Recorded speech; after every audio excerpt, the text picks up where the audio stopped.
गोवा के night club में बड़ा हादसा। सिलेंडर ब्लास्ट में लगी आग में 3 महिला समेत 25 लोगों की मौत। मृतक में ज्यादातर नाइट क्लब के स्टाफ। दम घुटने से ज्यादातर लोगों की मौत हुई। 7 घायलों में एक हालत गंभीर। बुरी तरह से जलने से कई शवों की पहचान मुश्किल है। क्लब को सील कर जांच शुरू।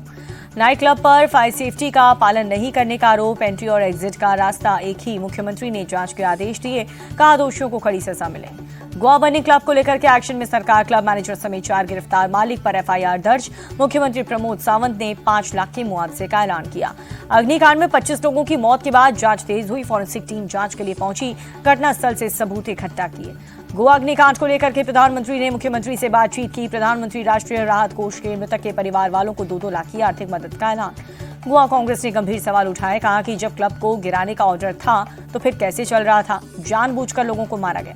गोवा हादसे पर बीजेपी विधायक माइकल लोबो का बयान। कहा कि गोवा के सभी क्लब्स की जांच जरूरी है। सभी क्लब का सेफ्टी ऑडिट होगा। आम आदमी पार्टी की गोवा प्रभारी आतिशी ने भी राज्य सरकार पर उठाए सवाल। कहा कि बिना लाइसेंस के नाइट क्लब कैसे चलाया जा रहा था? मुख्यमंत्री ने अब तक एक्शन क्यों नहीं लिया? लगातार 6ठे दिन इंडिगो एयरलाइंस का ऑपरेशन संकट बरकरार। आज भी दिल्ली और मुंबई समेत देश के कई ऑपरेटर्स से 650 उड़ानें रद्द। इंडिगो ने यात्रियों के अब तक करीब 610 करोड़ का रिफंड प्रोसेस किया। देश भर में यात्रियों को 3000 बैगेज डिलीवरी। इंडिगो संकट के कारण लाखों यात्री परेशान। देश भर में एयरपोर्ट्स पर अफरा तफरी का माहौल। इंडिगो संकट को लेकर के सरकार का बड़ा एक्शन। डीजीसीए ने एयरलाइंस के सीईओ के कारण बताओ नोटिस भेजा। नागरिक उड्डयन राज्य मंत्री बोले हमने इंडिगो का शो कॉज नोटिस जारी किया है। जांच कमेटी की रिपोर्ट आने के बाद कार्रवाई की जाएगी। सरकार की सख्ती के बाद इंडिगो एयरलाइंस के सुर बदले। 10 दिसंबर तक हालात सामान्य होने की उम्मीद जताई। कल लोकसभा में वंदे मातरम पर चर्चा। प्रधानमंत्री नरेंद्र मोदी करेंगे 10 घंटे की चर्चा की शुरुआत। लेह लद्दाख के दौरे पर रक्षा मंत्री राजनाथ सिंह एलएसी के पास शोक टनल समेत बीआरओ के 125 रणनीतिक प्रोजेक्ट्स का उद्घाटन किया। शोक टनल को राजनाथ सिंह ने इंजीनियरिंग का चमत्कार बताया। कहा कि पूरे साल ऑल वेदर कनेक्टिविटी मिलेगी। भारत के इस प्रोजेक्ट से दुश्मन के खेमे में हड़कंप। लद्दाख में ऑपरेशनल सिंदूर पर राजनाथ सिंह का बड़ा बयान। कहा कि हम और भी बहुत कुछ कर सकते थे लेकिन उतना ही किया जितने की जरूरत थी।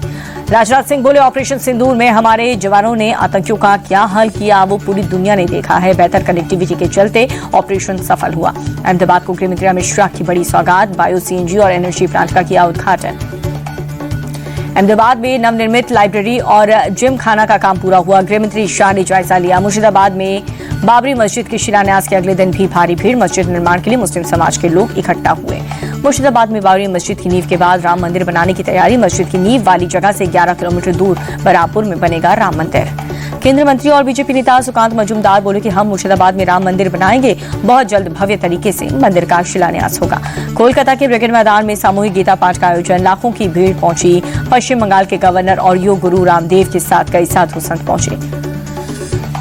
लोकोकंठे गीता पाठ में शामिल होने के बाद राज्यपाल सीवी आनंद बोस बोले नई पीढ़ी के लोगों ने गीता पाठ किया। ऐसे आयोजन पर देश को गर्व होता है। कोलकाता की गीता पाठ में बाबा बागेश्वर भी पहुंचे। कहा कि भारत में सनातनी चाहिए, तनातनी नहीं। भगवाए हिंद चाहिए, गजवाए हिंद नहीं। हुमायूं कबीर बोले बाबरी मस्जिद का राजनीति से कोई संबंध नहीं। राजनीति अलग और बाबरी मस्जिद की नींव अलग। बीजेपी नेता शहनवाज हुसैन बोले बंगाल में माहौल खराब करने की कोशिश। हुमायूं कबीर को सस्पेंड करना सिर्फ नाटक। सब कुछ तृणमूल के इशारे पर हो रहा है। शहनवाज हुसैन बोले मस्जिद बनाने में किसी को नहीं रोका। लोकल बाबर के नाम पर मंजूर नहीं। बाबर किसी मुसलमान के लिए आदर्श नहीं हो सकता। केंद्रीय मंत्री प्रहलाद जोशी बोले कि ये सब कुछ ममता बनर्जी के आशीर्वाद से हो रहा है। अब झूठी कार्रवाई करके नाटक कर रही हैं। कांग्रेस सांसद इमरान मसूद बोले हुमायूं कबीर बीजेपी के आदमी है। बाबरी मस्जिद के नाम पर नफरत फैलाने की कोशिश करते हैं। कांग्रेस नेता अधीर रंजन चौधरी बोले धार्मिक स्थल बनाना लोगों का अधिकार। ममता बनर्जी तो बहुत मुखर है, फिर इस मुद्दे को लेकर के चुप्पी क्यों साधी? बाबरी मस्जिद की नींव रखने वाले हुमायूं कबीर का ओवैसी के साथ गठबंधन का ऐलान। कहा कि 2026 के चुनाव में 90 सीटें जीत करके किंग मेकर बनूंगा। उत्तराखंड के कोटद्वार पहुंचे सीएम योगी आदित्यनाथ। सिद्धि बली धाम में पूजा अर्चना की। बड़ी बहन ने घर पहुंच करके बहनोई की मौत पर दुख जताया। अखिलेश यादव का बड़ा आरोप। कहा कि वोट बढ़ाना चुनाव आयोग की जिम्मेदारी, लेकिन यहां बीजेपी के साथ मिलकर ज्यादा से ज्यादा वोट काटने की कोशिश। एसआईआर को लेकर के अखिलेश के बयान पर केशव प्रसाद मौर्य का पलटवार। कहा कि सपा का भविष्य अंधकार में। बिहार की हार के बाद सपा का आरजेडी से भी बुरा हाल। डिप्टी सीएम ब्रिजेश पाठक बोले विपक्ष अपनी संभावित हार देख रहा है। बिहार में जंगल राज के कारण हारे।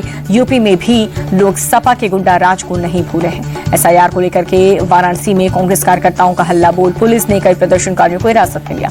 रामपुर में एसआईआर के दौरान फर्जीवाड़ा, मां ने दुबई और कुवैत में रह रहे बेटों को नाम के फर्जी हस्ताक्षर किए, मां और बेटों के खिलाफ एफआईआर दर्ज। यूपी में कांग्रेस का टैलेंट हंट अभियान, लखनऊ, कानपुर समेत कई जिलों में प्रवक्ता और रिसर्च कोऑर्डिनेटर पद के लिए इंटरव्यू।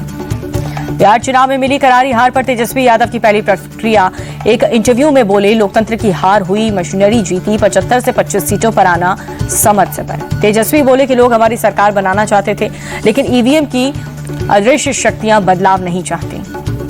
बहन मीसा भारती ने तेजस्वी के साथ सुर में सुर मिलाया, कहा सरकारी तंत्र की मदद से चुनाव जीतती है बीजेपी। तेजस्वी यादव के बयान पर बिहार बीजेपी अध्यक्ष और मंत्री दिलीप जायसवाल का पलटवार, कहा कि ये उनकी राजनीतिक अपरिपक्वता की उपज है। उपेंद्र कुशवाहा बोले, हार की बेचैनी से अनाप शनाप बोल रहे तेजस्वी, जनता का निर्णय भी नहीं पच पा रहा। बिहार में सीआईएसएफ की तर्ज पर होगा बीएसएफ का गठन, जहां पर जल्द ही प्रस्ताव को कैबिनेट की मंजूरी के लिए भेजा जाएगा। औद्योगिक प्रतिष्ठानों की सुरक्षा करेगी बिहार इंडस्ट्रियल सिक्योरिटी फोर्स, यानी कि बीआईएसएफ। बिहार पुलिस के दक्ष जवानों की भर्ती की जाएगी। रूस ने यूक्रेन पर किया बड़ा हवाई हमला, राजधानी कीव समेत कई शहरों में 653 ड्रोन और 51 मिसाइलों से किया गया टारगेट। सैन्य, औद्योगिक, ऊर्जा और पोर्ट इंफ्रास्ट्रक्चर को भारी नुकसान।